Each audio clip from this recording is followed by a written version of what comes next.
Hello, I'm Antonio Mora. This is the newsandnews.com Day in Brief. Today's top stories in 3 minutes. It's Wednesday, July 11th at about 6:30 p.m. The NATO summit in Brussels began today with a testy exchange between President Trump and NATO Secretary General Jens Stoltenberg. Trump was critical of EU countries he described as captives of Russia because they are increasingly buying energy from the Russians, the country NATO is intended to protect Europe from. He's also upset many NATO members are not living up to their defense spending obligations. Trump called for increasing defense targets to 4% of each country's gross domestic spending. That's more than what the U.S. currently budgets. But he signed on to efforts to strengthen NATO against the Kremlin and others while condemning Russia's annexation of Crimea 4 years ago. Meanwhile, the Trump administration announced an additional $200 billion in tariffs on China, which the Chinese called unacceptable. Global equity markets promptly plunged on fears the trade war will escalate. U.S. markets fared better than most, but the Dow still dropped more than 200 points.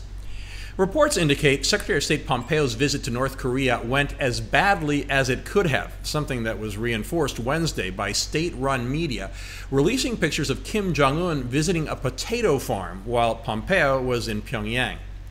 And tears flowed as parents were able to see the Thai boys for the first time since they were trapped in a cave almost 3 weeks ago. They were separated by protective glass, but the boys are doing well, with 3 being treated for minor cases of pneumonia. Further details have emerged about the elaborate rescue and how the coach, now seen as a hero, is a stateless refugee, as are 3 of the boys. It's worth a read. Now our alternate universes segment, the great divide between liberal and conservative media.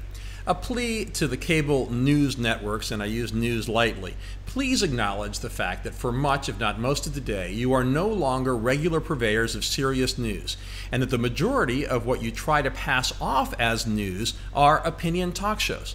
The speculation is out of control, at times conveying mistaken information, and others being truly irresponsible. This morning on CNN, anchors made a big deal out of the fact that Trump walked onto the stage for the picture of all the leaders with Turkish autocrat Recep Tayyip Erdogan. Immediately, they described that as Trump being more comfortable with dictators than Democratic allies. Then, an analyst said Erdogan and Trump were probably talking about how Erdogan just named his son-in-law finance minister, something Trump would like to do. All pure speculation. And I could find similar examples on Fox, Fox Business, MSNBC, One America News, HLN. So we're mostly stuck with outraged TV, Trump sycophants on one side for whom he can do no wrong, and Trump antagonists on the other for whom he can do no right. Facts and journalism, AWOL. Finally, hearts were broken in England when the English squad lost the lead in their World Cup semifinal and then lost the match in overtime. But they will celebrate late into the night in Croatia, which becomes the 2nd smallest country ever to make a World Cup final. They will face France on Sunday to decide the World Championship. You can find all those stories and much more updated around the clock, 7 days a week on newsandnews.com, where you will find all you need to know in one place. Please subscribe to our YouTube channel by clicking on the right of your screen just below this video.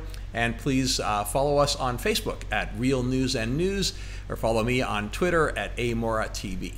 I'll see you again tomorrow.